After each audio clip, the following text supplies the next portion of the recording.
All right, so continuing on in 14.6, we've now defined the directional derivative, come up with a formula for computing it, and done a couple of examples with that. And now it's worth pointing out something that you may have noticed. So the directional derivative in the direction of u, where u has components a, b, of the function f of x, y, was given by this. This is the formula that we derived. This is a product plus another product. It looks very, very suspiciously similar to a dot product of two vectors. And in fact, it is. If we wanted to represent this expression as a dot product of two vectors, one of the vectors could contain these partial derivatives. So here's that, fx, fy, those are the components of that vector. And I'm dotting that with the vector containing a and b as components, ab. Okay? Of course, the vector ab is our unit vector u. So I could even simplify that further by writing it as u. This vector here, the vector containing the partial derivatives with respect to x and y in the first and second components, is a very special, very important vector, and it's what we call the gradient vector, or the gradient of f. We denote that vector by grad f, or more commonly, this looks like an upside down delta. We read that del, so we just say del f. But that's another notation for the gradient vector. Okay? So here's a definition for that. If f is a function of two variables, x and y, then the gradient of f is the vector del f, and it's this guy. It's the vector whose components are fx and fy, or if you want Leibniz notation with the standard unit vectors, we could also write this thing that way if we wanted to. Okay, so with that said, I can simplify this version of our directional derivative even further by writing this guy as del f. That means the directional derivative of our function f in the direction of u is equal to the gradient of f at xy dotted with the unit vector u. Okay? So we are going to do another directional derivative, but this time we're going to think of it from the perspective of calculating a gradient vector first. So here's another function, f of xy equals e to the x cosine of y. First thing we want to do is determine del f, the gradient of that function. And then we want to evaluate the directional derivative of f at a particular point, 0 pi over 4, in the direction of this vector, negative 1, 1. Okay, so let's begin with that gradient vector. What would del f be? Well, remember, the gradient is a vector, and its components are the partial derivatives of this function with respect to x and with respect to y. What is the partial with respect to x here? Well, it would just be e to the x cosine of y. What's the partial with respect to y here? Negative e to the x sine of y. Okay?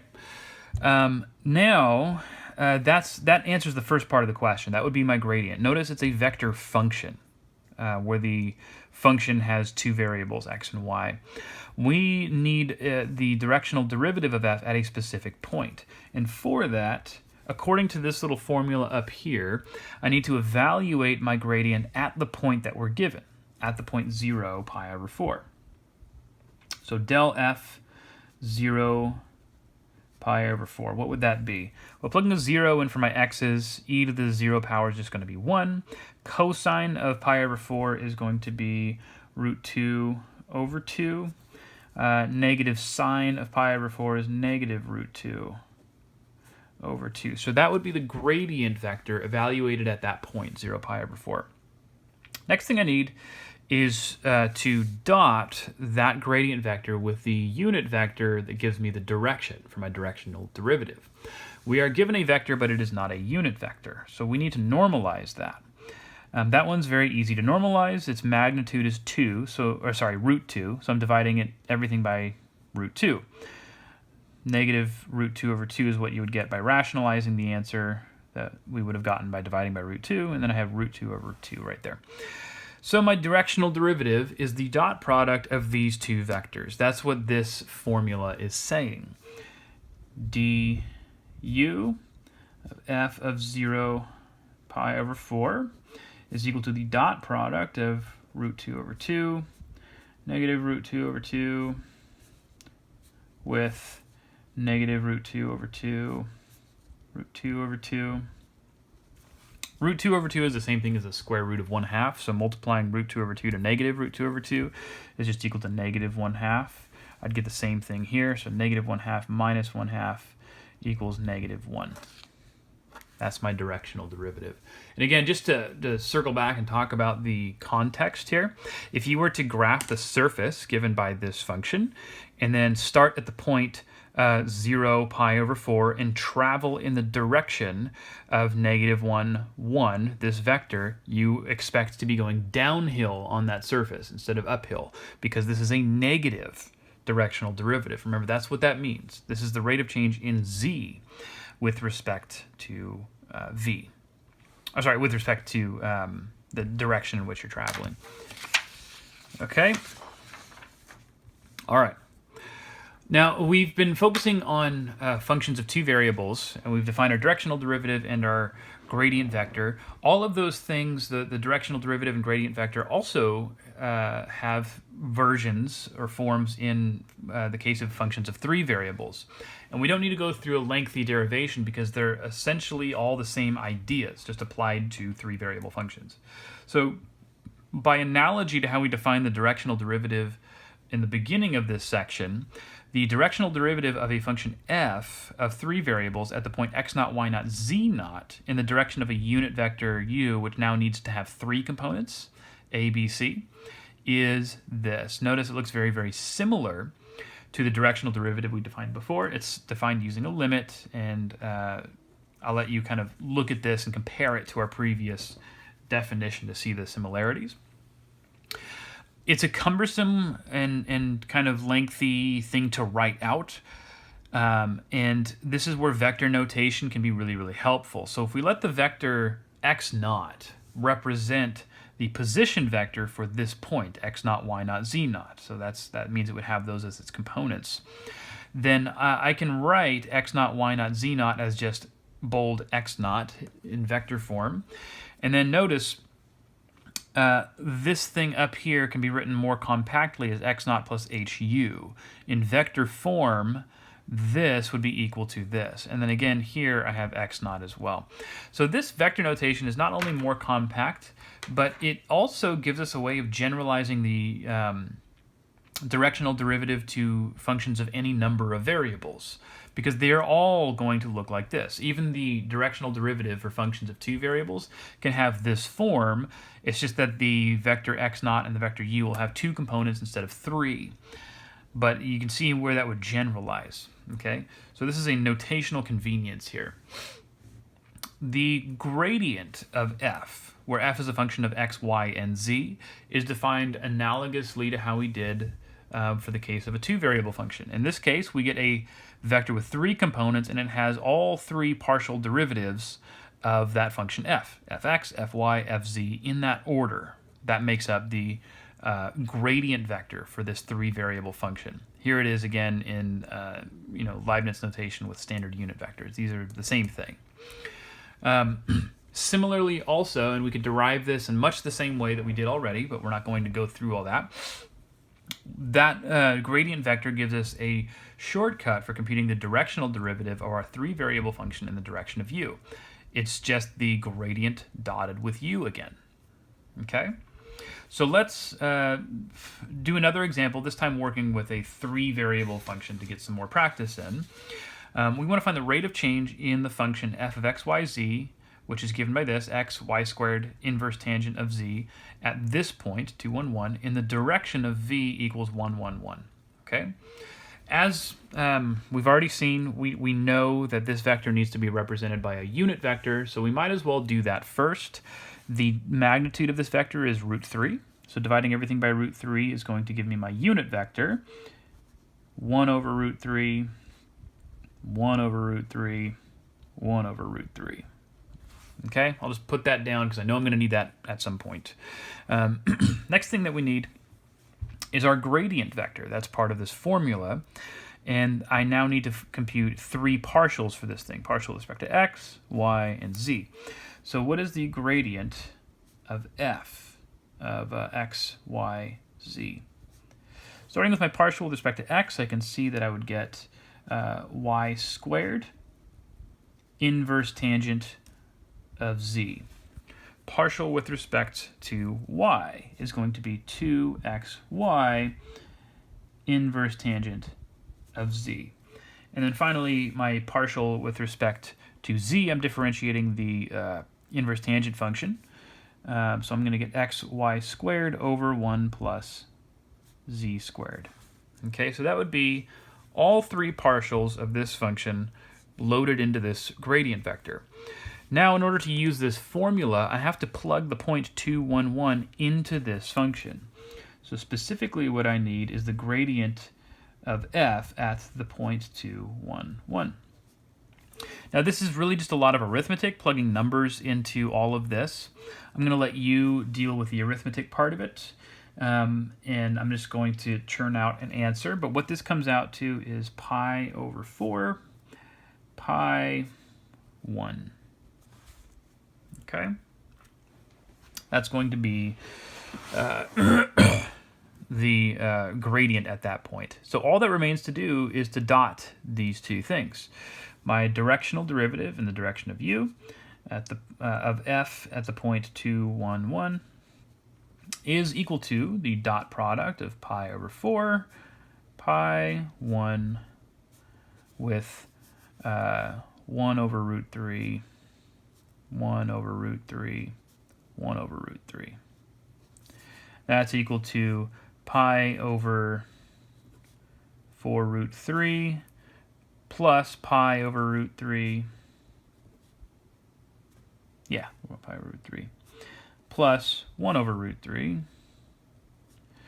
And if I wanted to combine all of this, which I could, that's going to equal, I'll do this down here actually, 5 pi plus 4 over 4 root 3. Excuse me. All right. So there's my answer. Notice, compared to some of the things that we've done in this class, this is really not a lot of work. I could show a lot more work by, showing the arithmetic of plugging these numbers into this guy and churning out this vector right here. I could separately write fx, fy, fz equals each of these components and then put this thing together. It makes it look like I'm doing a lot more work than it is, but these formulas are extremely, extremely efficient, and it saves us on a lot of time knowing how to do this way. Okay, so the gradient vector that we've just defined, we've found that it's really helpful in determining a directional derivative. It shows up in that nice convenient formula where we take its dot product with the direction vector u. But the gradient vector actually has some very useful interpretations in a more geometric sense as well. And so we're going to start investigating that now. Returning to the concept of a directional derivative first, again, if we have a function f of xy, it determines some surface S, and if I have some point on that surface, you may want to ask the question, at which point, in which direction from this point should I travel to maximize the rate of change in z? Because remember, you have an infinite number of directions you could travel from any given point, and depending on, so let me actually come back to the very first page here. If this is my point P, again, this vector u is pointing this direction, but it could have been chosen to point any particular direction. And in some direction, we would expect the rate of change in z to be maximized somehow, right? Traveling in a particular direction will give us the steepest ascent compared to all other possible directions. And so we call that maximizing the directional derivative. And the idea is to determine what vector u causes that maximizing, or causes us to maximize that directional derivative. It turns out that anytime we're trying to do this, the unit vector that will maximize our directional derivative, maximize our rate of change in z, is always going to point in the exact same direction as our gradient vector at that point. And proving it is actually really easy to do. So let me state this as a theorem. Let's suppose that f is a differentiable function of 2 or 3 variables. The maximum value of the directional derivative is the absolute value of the gradient of f at that point, and it occurs when the direction vector u has the same direction as the gradient vector. So this is a 2-for-1 theorem. Not only does it tell us which direction to travel to get that maximum rate of change, but it also tells us exactly what that maximum rate of change will be. Okay? So to show why this is the case, if I want to compute the directional derivative of f with respect to some arbitrary unit vector u, so any unit vector u, that's, according to our formula, the same thing as the gradient of f dotted with u. But what I want to do is interpret this dot product the way that we did back in chapter 12, when we said you could either evaluate a dot product using the component-wise multiplication, or you could use this other formula that we derived way back then. It's equal to the product of the magnitudes of these two vectors times the cosine of the angle between them.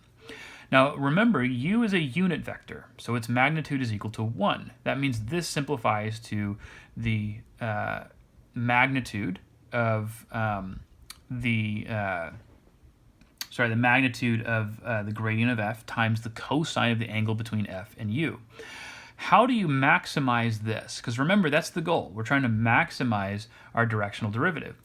Well, it would help if we had the largest possible value for cosine of theta. And what is the largest possible value that we can get from cosine of theta? It would be 1. That's the maximum possible value for cosine.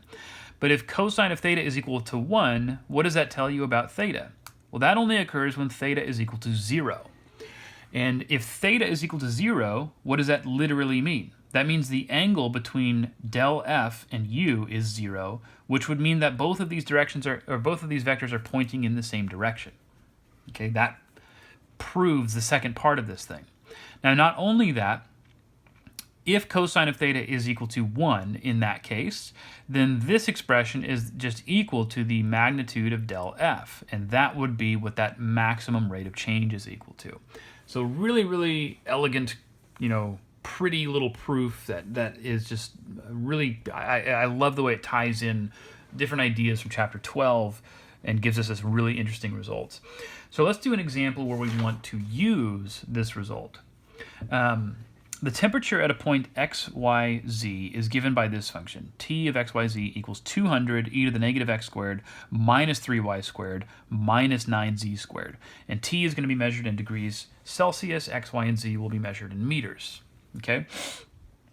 From this point, 2, negative 1, 2, which direction would we have to travel in to experience the fastest rate of increase in our temperature?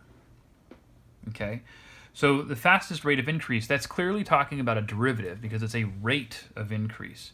And because we're talking about which direction we need to travel from this point, the idea here is going to be to maximize the directional derivative of this function starting from this point. The previous theorem tells us exactly how to do that. And then it says, what is the maximum rate of change? That same theorem also tells us how to compute that. So let's try this. What do we need in order to maximize this rate of change? Well, as we said before, the unit vector that's going to give us the direction, our directional derivative, is going to be in the same direction as the gradient of this function at this point. So the very first thing I should do is compute the gradient of this function. What is the gradient of t equal to? Well, I'm taking the partial derivative of this function with respect to x, y, and z all respectively.